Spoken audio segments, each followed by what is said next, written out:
que vous pouvez vous présenter en quelques mots? Donc Philippe Lamotte, je suis le responsable de l'apprentissage sur le site de Fontaine. Et je suis également au niveau du CFA de Saône-et-Loire, directeur adjoint. Je m'occupe un petit peu de tout ce qui est relationnel avec les collectivités territoriales et les partenaires, quels qu'ils soient. Ça fait combien de temps que vous êtes directeur au CFA? Alors je suis responsable de site depuis 2005, depuis septembre 2005. Et puis comme directeur adjoint, ça va faire 2 ans. Donc, selon vous, quels sont les points forts et les points faibles de l'apprentissage? Les points forts, c'est une vraie voie de formation. C'est pour moi la voie de la réussite pour mettre un pied dans l'activité professionnelle, dans l'entreprise. C'est une vraie formation qui demande de la motivation, de l'investissement et qui a une valeur au niveau professionnel et au niveau de l'entreprise. Les points faibles, c'est la difficulté aujourd'hui pour des jeunes de trouver des entreprises, notamment quand on est dans une période économique difficile comme on peut l'être depuis 2008-2009. Et pourquoi avez-vous choisi de vous occuper des jeunes par la voie apprentissage plutôt que par la voie scolaire?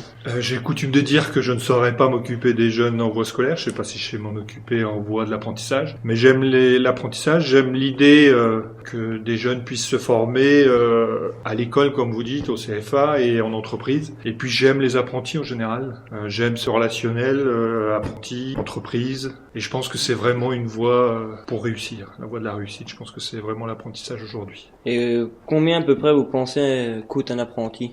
Le Conseil régional de Bourgogne nous finance à hauteur de entre 3 500 et 4 000 euros par apprenti.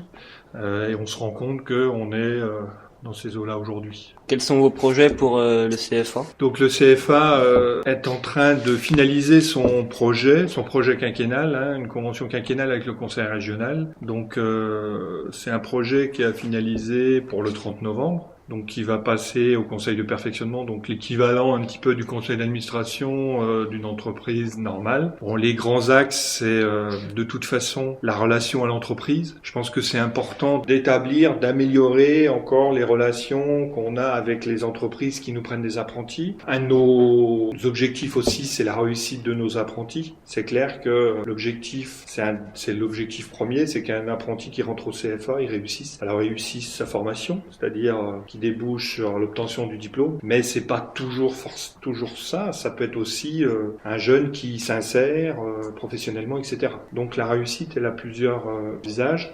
C'est aussi un des objectifs du Conseil régional et de surcroît, notre objectif aussi, c'est de vous faire progresser au niveau des différentes formations, vous permettre de monter dans les échelles, c'est-à-dire d'essayer de faire obtenir à un jeune qui a eu un CAP, un bac pro, un jeune qui a eu un bac pro, un BTS, etc. Donc vous former et puis vous aider dans l'enseignement général, etc.